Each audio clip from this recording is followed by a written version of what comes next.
예레미야 34장 8절부터 16절까지 같이 읽겠습니다. 시드기야 왕이 예루살렘에 있는 모든 백성과 한 가지로 하나님 앞에서 계약을 맺고 자유를 선포한 후에 여호와께로부터 말씀이 예레미야에게 임하니라. 그 계약은 사람마다 각기 히브리 남녀 노비를 놓아 자유롭게 하고 그의 동족 유다인을 종으로 삼지 못하게 한 것이라. 이 계약에 가담한 고관들과 모든 백성이 각기 노비를 자유롭게 하고 다시는 종을 삼지 말라함을 듣고 순복하여 놓았더니 후에 그들의 뜻이 변하여 자유를 주었던 노비를 끌어다가 복종시켜 다시 노비로 삼았더라. 그러므로 여호와의 말씀이 여호와께로부터 예레미야에게 임하니라. 이르시되 이스라엘 하나님 여호와께서 이와 같이 말씀하시니라. 내가 너희 손조를 애굽 땅 종의 집에서 인도하여 낼 때에 그들과 언약을 맺으며 이르기를 너희 형제 히브리 사람이 내게 팔려왔거든 너희는 7년 되는 해에 그를 놓아 줄 것이니라. 그가 6년 동안 너를 섬겼은즉 그를 놓아 자유롭게 할지니라 하였으나 너희 손조가 내게 순종하지 아니하며 귀를 기울이지도 아니하였느니라. 그러나 너희는 이제 돌이켜 내 눈앞에 바른 일을 행하여 각기 이웃에게 자유를 선포하되 내 이름으로 일컬음을 받는 집에서 내 앞에서 계약을 맺었거늘 너희가 돌이켜 내 이름을 더럽히고 각기 도와 그들의 마음대로 자유롭게 하였던 노비를 끌어다가 다시 너희에게 복종시켜 너희의 노비로 삼았도다. 아멘. 누군가에게 도움을 준다는 것은 어려운 것입니다. 돈이나 마음이 없어도 어려운 것이지만 돈이나 마음이 있어도 어렵습니다. 왜냐하면 나의 도움이라는 것이 사실상 그에게는 아무런 도움이나 유익이 되지 않는 경우가 있기 때문입니다. 나는 돕는다고 도왔는데 상대의 상황이나 처지를 미처 가늠하지 못해서 오히려 상처를 주는 경우도 있고, 심지어 때로는 돕는다고 말하면서 사실은 상대의 유익을 생각한 것이 아니라 나의 유익을 생각함으로 인해서 오히려 착취하고 강탈하는 그런 상황들이 벌어진 일들이 생기더라는 겁니다. 모세율법에 의하면 유대인들은 동족을 6년 이상 노예로 부릴 수가 없었습니다. 제7년째 되는 안식년에는 노예에게 자유를 주어야 했기 때문이죠. 이는 하나님께서 그분의 백성들이 서로가 서로를 도와 그 땅에 가난하고 굶주린 사람이 없도록 하신 하나님 나라의 법을 실현하는 공동체를 이룰 수 있도록 하신 것입니다.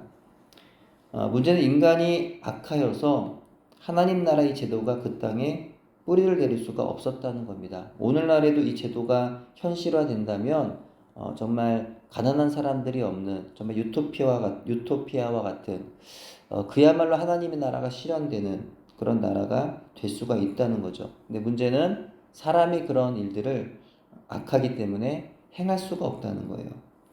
이스라엘 역사상 이 안식년 제도, 희년의 제도가 지켜진 적이 단 한순간도 없었습니다. 왜냐하면 그 제도를 시행하려면 저마다 기득권을 내려놓아야 했기 때문이죠. 없는 자들을 위하여 가진 자들이 자기가 가진 것들을 내어놓아 나누어야 했기 때문입니다. 근데 인간의 탐욕이라는 것이 그 법을 가능하도록 두지를 않았던 것이죠. 예루살렘이 바빌론의 공격을 받았을 때 유다왕 시드기야는 하나님께 은혜를 입기 위해서 율법에 따라 노예 해방령을 내렸습니다. 하지만 바벨론 군대가 물러나자 다시 풀어준 노예를 잡아들였어요.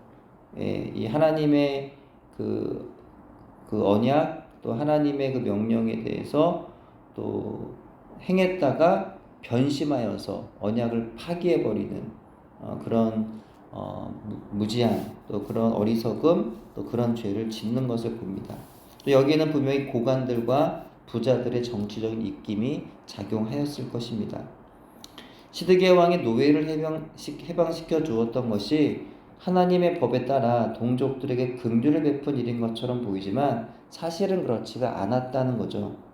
노예를 해방시켜 주었다고 한다면 노예들에게 자유민으로 살아갈 수 있도록 집도 주고 땅도 주는 등 생계 수단을 마련해 주어야 했습니다. 과거에 미국에서도 노예 해방령이 떨어진 적이 있었는데, 그때 경우에도 이제 어떤 그냥 해주기만 했지, 그 노예에 대한 어떤 생계수단, 뭐 집을 주든지 무슨 땅을 주든지 생계수단을 마련해주지 않았기 때문에 그 수많은 노예들이 다시 그 주인에게 돌아오는, 그래서 주인을 그 성경의 그 귀뚜른 종과 같은 경우처럼 정말 주인이 인간적이고 정말 사랑을 많이 베풀었기 때문에 그래도 주인한테 돌아간 게 아니라 살 수가 없어서, 해방이라고 말은 해방이지만 살아갈 수 있도록 해주지 않았기 때문에, 자유민으로 살아갈 수 있도록 여건을 마련해주지 않았기 때문에 살 수 없어 돌아오는 그런 현실들이 벌어졌다는 거예요.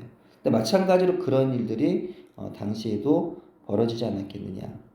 그래서 그런 일들을 당시 시드기야 왕도 마련해주지 않았을 거다라는 거예요. 하지만 그는 단지 나라가 바벨론에 의해 망할 것 같으니까 반란이 일어날까 싶어서, 혹은 노예들을 풀어주어 전쟁의 방패막이로 사용하거나 하는 등의 이유로 노예들을 이제 풀어주었다가 바벨론 군대가 이제 물러가니까 위기에서 좀 벗어날까 싶으니까 상황이 좀 나아지는 타니까 이러다간 정말 손해다 싶어서 다시 노예들을 잡아들였던 겁니다.